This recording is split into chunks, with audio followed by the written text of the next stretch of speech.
In April 2021, a call was made to the police regarding a dispute at the foster home of 16-year-old Ma'Khia Bryant. 911, what's your emergency? We got these grown girls over here trying to fight us, trying to stab us, trying to put her hands on our grandma. Get here now!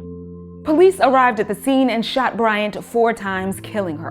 A black girl who was defending herself with a knife. What does the chaos leading up to the shooting death of Ma'Khia Bryant tell us about black kids in the welfare system? These babies deserve to feel safe. Today's baggage, how foster care fails black kids. The child welfare system is a set of services that support children and families to make sure that they have a safe and adequate space to live and grow. Well, supposedly. Child welfare consists of programs like housing assistance, parenting skills classes, and foster care, which sets up a system where children can be separated from parents that are deemed unfit. Hollywood has glorified the experiences of kids in foster care with multiple iterations of Orphan Annie. But unlike My Forever Annie, portrayed by Quvenzhané Wallis, the reality is that most black kids in the system don't have that fairy tale ending.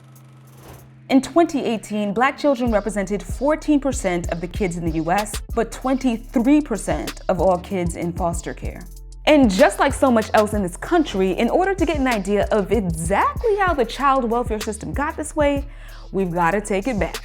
I start by going all the way back to slavery and the enslavement of Black families in the United States, because during that system, white enslavers put themselves in the position of being in control of the entire plantation family, which included Black parents and children. Dorothy Roberts is a professor of law, Africana studies, and sociology at the University of Pennsylvania. Roberts is also the author of Shattered Bonds, The Color of Child Welfare.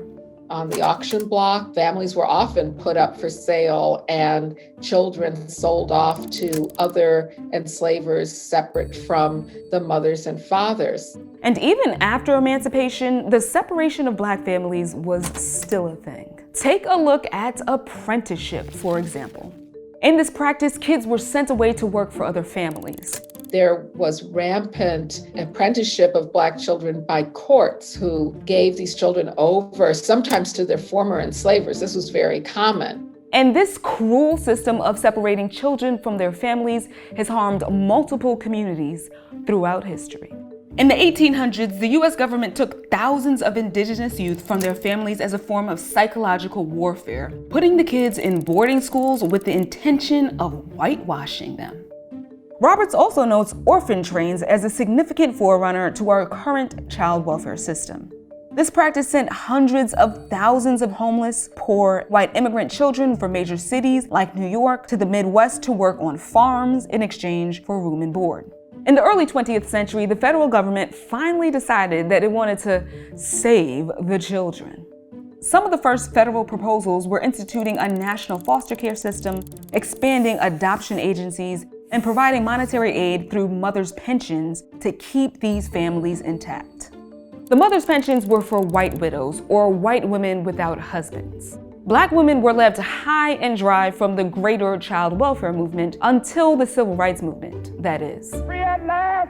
Thank God Almighty! We are free at last! Part of the civil rights movement was to extend social welfare, which included Social Security, and Medicaid and Medicare and other kinds of public benefits to support families from which Black people have been excluded. And so what happens is when Black families began to be included in child welfare services, these programs began to become much more punitive. As Black kids were folded into the child welfare system in the 1950s and 60s, more money was designated to foster care, which by nature breaks families apart. What happens as more and more Black children enter the child welfare roles is that foster care becomes the major so-called service. And we see an explosion of the foster care population simultaneously with this development of stingier, more stigmatized welfare benefits.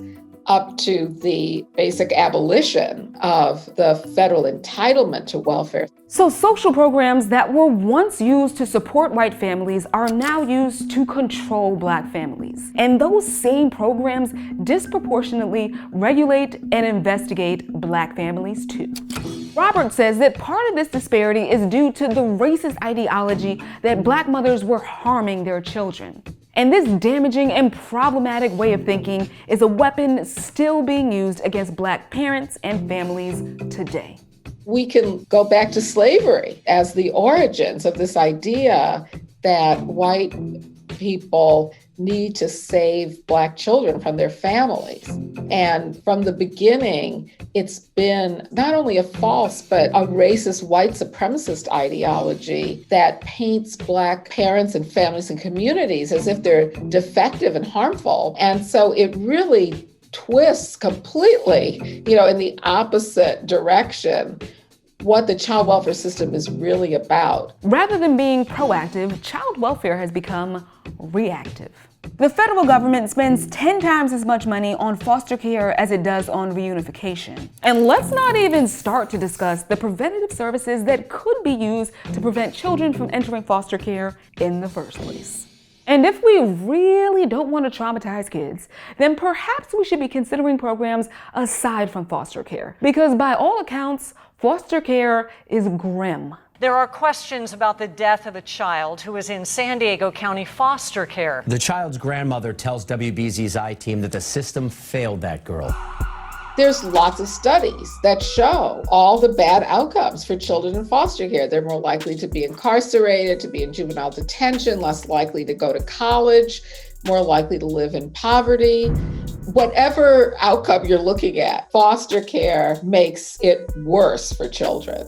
And instead of changing our society to ensure that Black children have the resources they need, the child welfare system takes children away from their parents on grounds that their parents are neglecting them.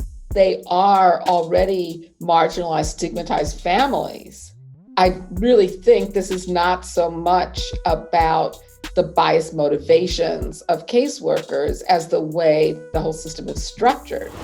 Ma'Khia Bryant was a 16-year-old who laid her edges on TikTok like many young Black girls. She was a sister and a daughter and a friend, but ultimately was a Black teenager who was entangled in the child welfare system. How does Ma'Khia Bryant, being a Black girl in foster care, shape the way that we understand the tragedy that happened on April 20th, 2021?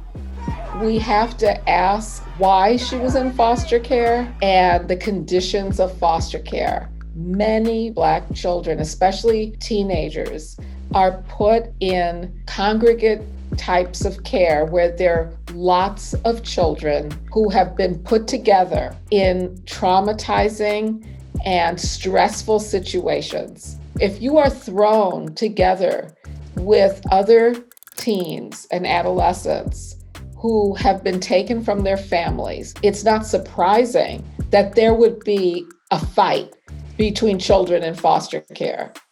It happens all the time. And in many of the cases, law enforcement is called in. Black children in America are already at higher risk of having encounters with law enforcement, being arrested, being detained in juvenile facilities, being imprisoned, in fact, being imprisoned as adults. So when you add to that the way in which foster care makes them even more vulnerable, that makes their situation worse than that of white children. Structural racism and racial biases in child welfare increase the likelihood that Black families will be separated. While in some cases this does protect children, many times it traumatizes the children who have become a part of the child welfare system or even puts them in danger. Let there be no ambiguity. Ma'Khia Bryant's death is due to multiple failures in the American system, from policing to foster care, which put her in a situation where she had to defend herself with a knife. While child welfare and foster care literally break families apart, it isn't hyperbolic to say that the child welfare system itself is broken. Welfare workers are trained to treat each child as an individual Every effort is made to duplicate a normal, happy home life.